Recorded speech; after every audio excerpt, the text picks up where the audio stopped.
Hello lovely people, I'm Natalie. Welcome to my YouTube channel. This is part 2 of our kick-up series. I hope you got to practice the last exercise and perfection it. And now we're gonna add a little jump to our kick-up.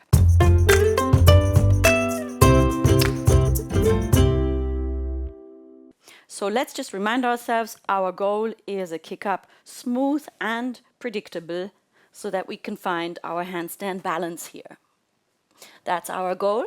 And last session we have done swing and push to a straight leg. And today we're going to add swing and mini jump. Swing and mini jump. So everything else stays exactly the same. All we will do here is add a little jump and a push into the floor. So our aim is to keep our shoulders above the wrists in the moment of kick off, because we want to get our torso onto the arms. So even if you sway your arms a little back as you bend the knee, as you jump, your shoulders have to be above your wrists, better even above the fingers. Above the fingers is a little bit more scary, but give it a go. In this mini jump, you have a chance to practice this safely. So have a good look here at what this is like if my weight here, if my shoulders are above the base of the hand. So that's here above the base of the hand. My kick up is going to swing backwards. So this is a natural reaction often if we are a bit scared to go to the front, scared to actually get up into the handstand. But you need to condition your mind to bring the shoulders a little bit further front. So now have a look at what this looks like when my shoulders are in line with my fingers, or at least with the center of the hand, because that's where we want the weight to sit. So this is where I am in the moment of kick up here. That's where I want to be in order to reliably stack everything in the handstand. So now as we do this exercise, step number 1 will be position your hands and make sure your shoulders move a little bit further front. Now, if you want to step into your kick up, that's totally fine. Same thing, define where your shoulders are going to be in the moment of kick up and position them there as you place your hands. So you just have to do that a little bit faster. So you position your hands on the floor and whoop, your shoulders go into position as well. So this is the first step. Position the shoulders. Let's do this once together here. So you bring the hands on the floor. Where are your shoulders? Check. Maybe you want to film yourself. Are they in line here? Now the second thing that you need to do is you have to actually push into the floor. Now what does that mean? In a handstand, it's easier to understand if you lift your arms above your head like I do here, and then you push your shoulders up to your ears. So that's an elevation. We want to do the exact same thing here on the floor, except our arms are going to be slightly in front of us. So try it once here with me, that you bring the arms overhead, you elevate the shoulders. Now bring the arms into a diagonal angle here in front of you and do the same thing. Elevate the shoulders, so that's going to push your shoulders and your arms front. That's what we want to do on the floor in the moment of kick up. Place your hands on the floor here and try it once without kicking up. Just push the shoulders up or down into the floor, whichever way you want to think about it. So that's what we want, right? To push into the floor, push the floor away. You'll hear different versions of this cue from other teachers. Essentially, it's always the same thing. You want to apply pressure to the floor, elevate the shoulders, ready your shoulders for taking the weight.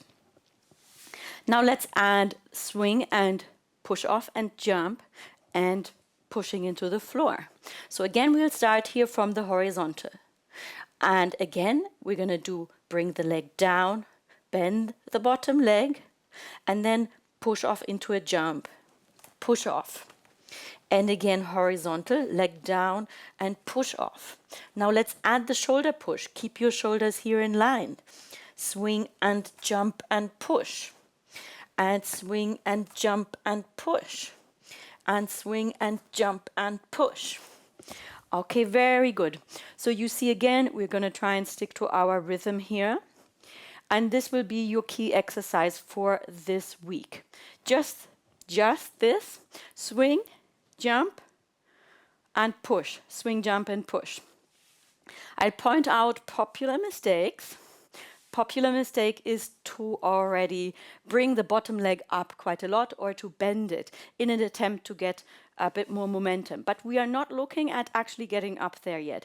We are trying to sort out the base of the jump and to set the position of the shoulders. So we're trying to really clean up the base for your kick up. Let me show you. So try not to bring this bottom leg up. It should still be pointing at the floor and slightly compressing towards you. So try not to bring this leg up or bend it. Try not to do this. So what I'm doing with this leg as I jump is I point it to the floor and I try and keep it close to me, slightly compress it towards me almost. Your foot should still be visible. So you should be able to see it. If you can't see your bottom foot, you've lifted it too high. Ba-ba-ba. Once you've sorted that movement, you can add an elevation. Doesn't have to be this high. And with your elevation, you will do the exact same thing. It's going to be a bit harder to push, and that is the point of it. So with your elevation, you will do the exact same thing. Swing and jump, off and push into your elevation. Swing and jump. And swing and jump. And swing and jump. So this is great because you will really feel if you don't push your shoulders properly. Try and always change the leg as well. So practice both legs. You will have a leg that you prefer to kick up with. But in order to keep a balanced way of practicing at this stage, I think it's really great if you swap legs. Aim for sets of 5. 2 sets, maybe. At the end of your yoga practice, end of your handstand practice, first thing in the morning, last thing in the evening. Your handstand practice doesn't have to be long. Try and get a handstand practice in 4 times a week, and then you will figure this kick up out. Thank you as always for practicing with me here on my handstand channel. For more follow along routines, do check my Vimeo library, and I also have a really great course there called Prepare for Handstand, which is perfect for you if you are not quite ready to practice freestanding handstands yet, but you want to become a little bit more confident practicing with the wall, building your endurance. I'm going to put the link in the description box below, and also a discount code for you special people here on YouTube. Have a lovely day.